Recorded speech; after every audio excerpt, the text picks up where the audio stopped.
Welcome back to the Grow Like a Mother podcast. Today I have Pearl with me, and Pearl is best known for helping women authentically put themselves first without guilt. She is a transformational life coach, an author, and a speaker who helps women become the shero of their own life. As a recovering people pleaser, Pearl is incredibly passionate about helping women put themselves first unapologetically. And so, in order to do this, she provides one-to-one as well as group coaching, weekly community shero meetings, a women's pajama retreat, and she loves empowering women to put on their SHERO Cape and assume the superpower of a positive mindset despite any challenges that life throws your way. There are so many things in that introduction that I want to talk to you about, but first I'll just say welcome to the show. Thank you so much. Yes, it's been a journey as a mom. That's, as you know, our journey is ever flowing. So there's many aspects of that. Yes. Oh my gosh. So, I mean, the first thing I want to talk about is, of course, the Shiro. So, how did this concept come to be? I love the play on words. I love everything it stands for. Take me back and tell me how it started. Yeah, and the really cool thing is, I coach mostly women, but a man can be a shiro too. It sounds so feminine, but Mm. when you hear the reasons for it, in 2015, I had sat through a 6-week course, an identity destiny course. At the end, we had to give our I am statement. And I was still saying I was a mom, a wife, like all these titles that we wear, volunteer, PT, all these things that we wear. And a friend who I met in the course sat across from me. She's like, "Where's Pearl? I don't hear Pearl. I still hear all these titles." I was like, "Oh my gosh, you know what? You're freaking right." I've been sitting here and like, who is Pearl? So we took our oldest off to college. I dropped him off at college and I basically said, we've gotten you this far. He was going off to play football in college for his first year. And then I realized my younger son, Nate, I'd taken such advantage because he was so independent. He could build computers. I had to rebuild that relationship. My husband and I together for 40 years, so we're doing great. And I was like, I got to figure out who Pearl was. And I literally had to do some lot of introspecting. And I realized I really was a people pleaser. You could have asked me to put your socks away, come help clean up your dog mess in your backyard. I probably would have said yes, because I would thought, oh, she's not gonna like me. Joe's gonna think I'm selfish, all these things that we tell ourselves when we don't want to say no to somebody. And as I went through the journey, I was like, I got to start saying no. So I literally took a rock and I took the rock and I put it in my pocket, or I put it in my bra if I didn't have pockets on. And I made a commitment to say no to something 3 times a day. But here was the thing: if at the end of my day, I'd only said no once or twice, I had to find an email or a text and made a commitment to say no to it. And what happened is I started realizing I was becoming happy. I was strong. Oh, I started understanding that no sentence. And when you can, this is what I coach everybody on, is when you can understand that saying no, you can say it as happy as you say yes. It's okay to say no. And there's no guilt in it. And then as I was saying no, I started this journey of being less stressed. I no longer got stressed out if my kids asked me to do something like a grilled cheese sandwich last minute or anything. So I became happier. And, as you become happier and you have that, you're sleeping good at night, then you start becoming empowered. You start going, I'm not showing up for all those people I was saying yes to. I've got some time on my hand. What are my dreams? Like, what are my goals? And I realized I really wanted to become a speaker and an author. And so I started on that journey. But I also realized I wanted to expand my business because I was just concentrating on weight loss. And so many people would send their friends and coworkers or who have you, because they didn't need to lose weight. But I took it from the aspect of, on this program, if you didn't do something on program, you could put weight back on. So I had a coach who was like, oh, like you went and you did something off program, you felt like a little kid, right? I didn't want that. So I started my life coach journey. I started my mental fitness journey. And then I became like, I started as I was doing the things I wanted to do and that brought me joy. I would walk in a room still and people would go, Pearl, what's different about you? Like, did you lose weight? Did you cut your hair? And no, I was less stressed. So I'm sleeping at night. So I'm happier, right? And I'm not looking like I've got stress all over me. And then as that radiancy of myself started being on the outside, I started realizing I was actually showing up as the original person I was meant to be. I Growing up, I always thought I wanted to be a teacher. I didn't have the great guidance counselor to guide me through how to go to college with loans and so forth. Maybe that's a good thing. I don't have student loans today. But I went on the school of hard knocks. And so here I am. I'm still teaching, and it's a totally different way of teaching. I'm not teaching in a classroom with kids, but I'm teaching women who, are maybe you are a mom that's at home. I don't like the word stay-at-home mom, so I call you my CEO mom. You're running a household. That's a business. And to those moms that are listening, and you're home all day, you're running a business and you don't have to run it on your own. And then if you're that mom who's working professionally or doing a business and you're taking care of your family or kids, the same thing applies. We don't have to do it all ourselves. We can say no to our own family within our four walls of where we live and empower them to do things like do their laundry at 5 or 6 years old, teaching them how to put the dishes away or things that at their level that they can help do. Because as you step into that, then that's when you certainly show up as that Shiro because you are stronger, you are happier, you are empowered to do the things you want to do. You are empowered also to use your voice, to communicate your realistic expectations to others. That's so, so important because I know when I went on a journey and was trying to do things for myself, I had to talk to my family, and say, hey, I'm going to go in a room and I'm going to either read or take a bath or I'm going to take some time for me. So unless the house is burning down or somebody needs to go to the hospital, don't bother me. Right. And I communicated why. And the really cool thing about this story is that my boys, I have two boys, my boys got to see me step into becoming Pearl. All growing up, Jill, I hated my name. I did not like the name Pearl. I was short. My last name, my maiden name was Knapp. So I was told, Pearl, go take a nap. Pearl Bailey, Mini Pearl. I had all these names. Now I love my name because it's a gem, and I become this gem that I was meant to be. I've opened up my oyster, and I'm shining that inner pearl that I was meant to be. And so that's where the Shiro name, the Shiro method, and the community comes from gathering women together that have walked the journey I've walked or struggling to put themselves first, and we surround each other, we celebrate our triumphs, we overcome our challenges, and we sit with the women that maybe have something that's happening right in that minute. And it's such a powerful thing to be able to pay that message forward and to pay forward what I've learned. I'm going to be 60 this year, but my kids, are 24, and my oldest one, the Shiro method really stepped into me. I created this during COVID, and I lost my oldest son 18 months ago. And if I didn't have the Shiro community that I have, if I hadn't found who I was today, I might not be on this with you. I might be sitting in a bed just wallowing in grief, right? And just before I came on with you, I mentioned to you I ran an errand. I got to go pour into somebody who's a friend of mine who just Friday lost her son.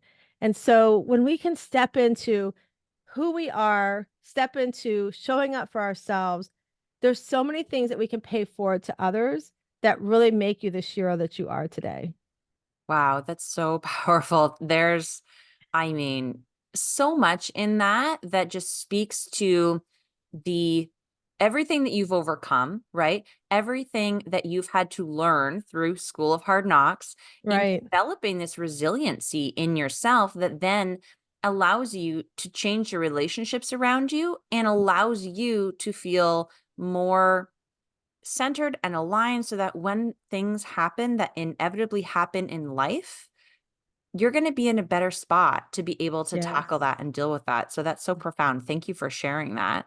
Oh, yeah. No, thank you for letting me share. I think it's really important that we understand that too, because it's my goal too. Like the 2 days before my son passed, we were in a garage, we were throwing water bottles around, and I threw what he played football. So I threw a water bottle at him. He's like, Mom, I'm glad you finally got your arm, and I'm glad you finally figured out your stuff because look at you, you're shining. It's like that's one of the last compliments he gave me before I left. So that was like, I've done what I need to do, and I want, raising two boys.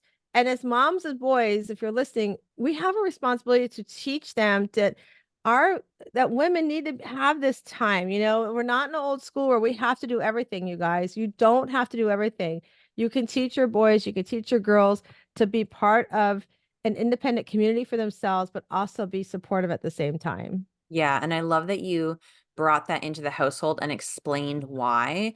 I do the same thing. I have a nap every Saturday and Sunday. And my kids now know that, like, that is how mommy keeps her Keeps your shit together. That's how I make sure that in the afternoon, I'm not overstimulated and yelling at you because I don't like to yell. So this is Right. how I take care of myself. So I'm going to go take a nap, right? And it takes some time, but if you can explain why and take these moments for yourself and prioritize it and get that buy-in from the people around you, it becomes easier to do that. And then everything gets better.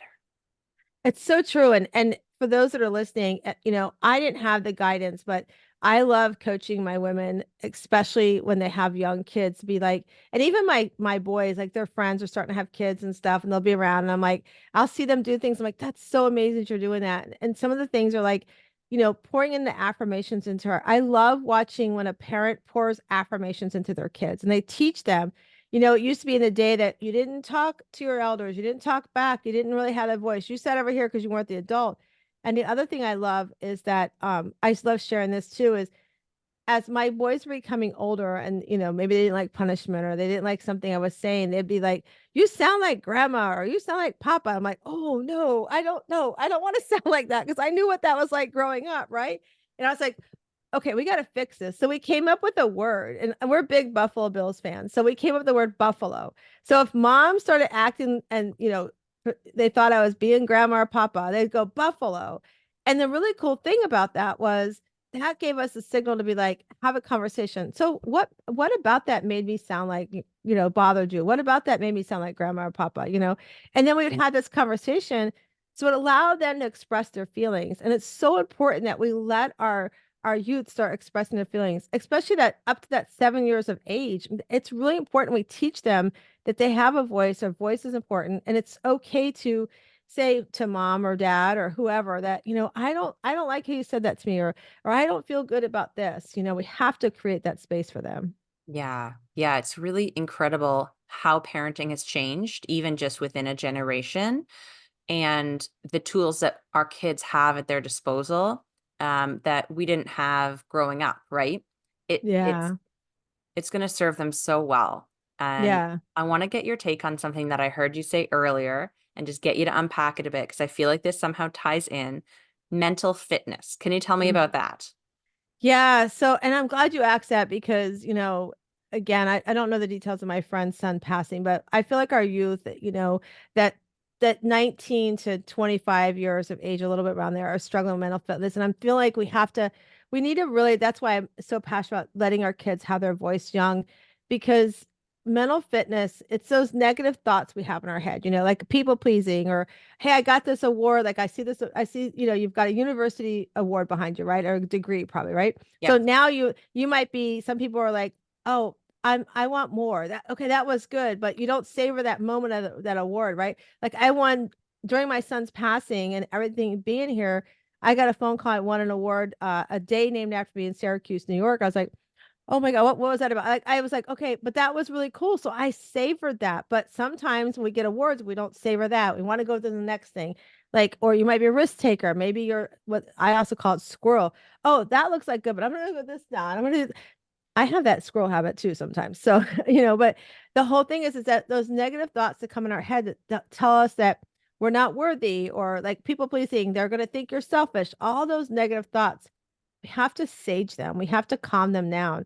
And the really cool thing is I became a positive intelligence coach. And so the PQ app, I love it. I put all my clients through the program. It's a 6-week program where it teaches us, we identify what are your top 3 saboteurs, what keeps you from moving forward, what holds you back. And then we talk about how to sage those thoughts. It could be something as simply as taking your fingers and just rubbing them together with the ridges for a few minutes to just kind of calm those thoughts down. It could be going for a walk. It could be journaling, brain dumping.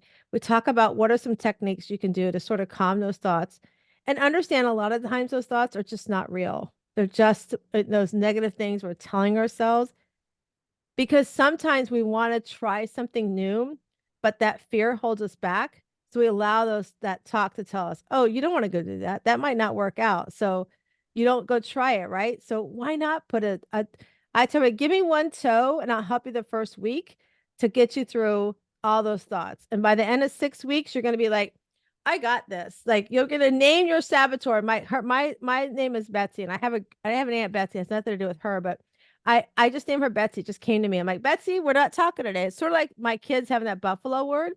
For me, it's Betsy. When the negative thoughts come up, I'm like, up, Betsy.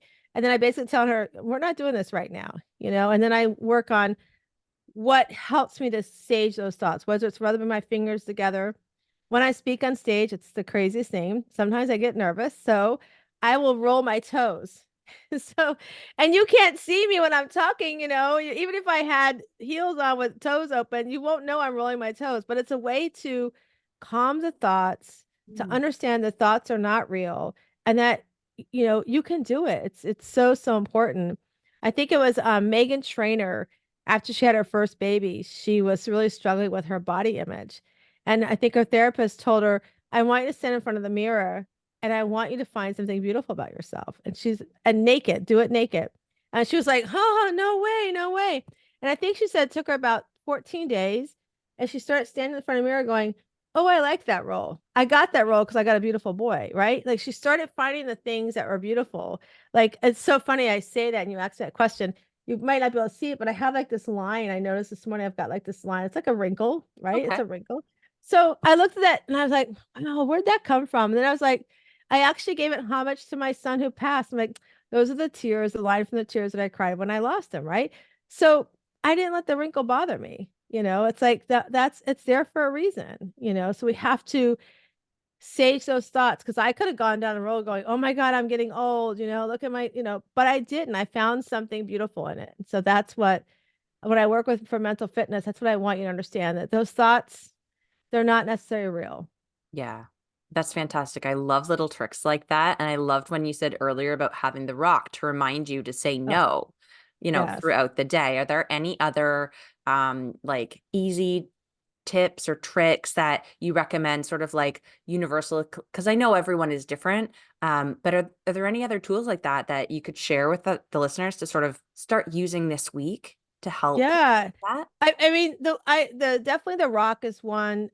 Having things to help sage your thoughts. I have a phone a friend line. I Mm. have a phone a friend. If I'm feeling crappy, I'm like, hey, this is how I'm feeling. What do you and I'll ask them, what do you see in me? And then they'll and I make sure it's somebody who's going to be positive, right? So it's on my phone a friend list. I also journal. Journal is so easy to do. But my one of my other favorite fun ones is to dance it out. Just throw some music on and dance it out. Like just dance, get up. And then also allow yourself. One of the things that I do during the day is I take, and I think when I got on, I talked about it with my friend who does meditations. Yeah. I learned from her taking time out in your day just to breathe. Just take time out and just take a couple of 10, 15 deep breaths all the way down to your stomach and just let that go. And I mean, even after losing my son, I mean, it's the things every morning. I miss him every morning, but I'm thankful for the 25 years, right? Gratitude and whatever's happening. Just be thankful, even if it's just you opened your eyes. One of the things that I do when I first start working with my clients is I make them give me a list of 10 things that bring them joy. But it's not just writing it down. Like, I want to know, why does it bring you joy? And it usually takes them about 3 weeks because when we get back together with the list, like I'm asking you each 10, okay, tell me more. I want to know, but why does that? Why does that? And I did this with a hairdresser one time who said she loves cutting hair. I'm like, that's great, but the $5 haircut place up the street from my house, she probably loves cutting hair too. But why you? Why do you love cutting hair? What's about it? She's like, well, because they, how they come in, they tell me their stories, and they look so pretty. I'm like, okay, but what about that brings you joy? You can put makeup on me and I can look pretty, right? And so, when we really delved down into it, it took us we worked on that for like 40 minutes on that. And when we got down to it, what brought her joy about cutting hair was that she saw a transformation. That she saw them sit in a chair, and then by the time they left that chair, they felt good about themselves because they released whatever, because you tell your hairdresser everything, right? So they kind of got rid of the therapy session and they just felt good inside. And then they also walked out of the salon with like this smile and this feeling of beauty was what brought her joy. So just think of something, one thing during your day if you're struggling.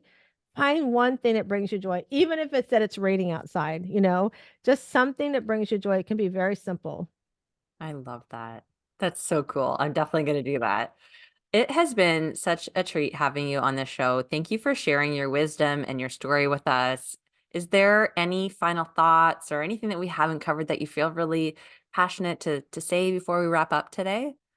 Yeah, I think what I would just like to say is that, we're not promised tomorrow, right? I'm a perfect example of that. And I knew that before our loss, but I want you to just remember life is like climbing a mountain.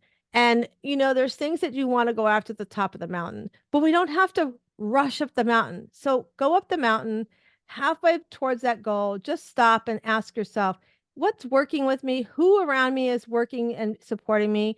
And whatever's not working or whoever's not supporting you, go ahead and deposit them in the recyclable bin and then finish up to the top of the mountain. And then the thing is when you get to the top of the mountain, sometimes we're like, oh, I made that goal. And you think you're done there. No, when you climb down the mountain, you don't have to be Jack and Jill and roll down the mountain. You do the same thing coming down the mountain. What worked for me to make that goal? Who do I need? What do I need to succeed to the next goal?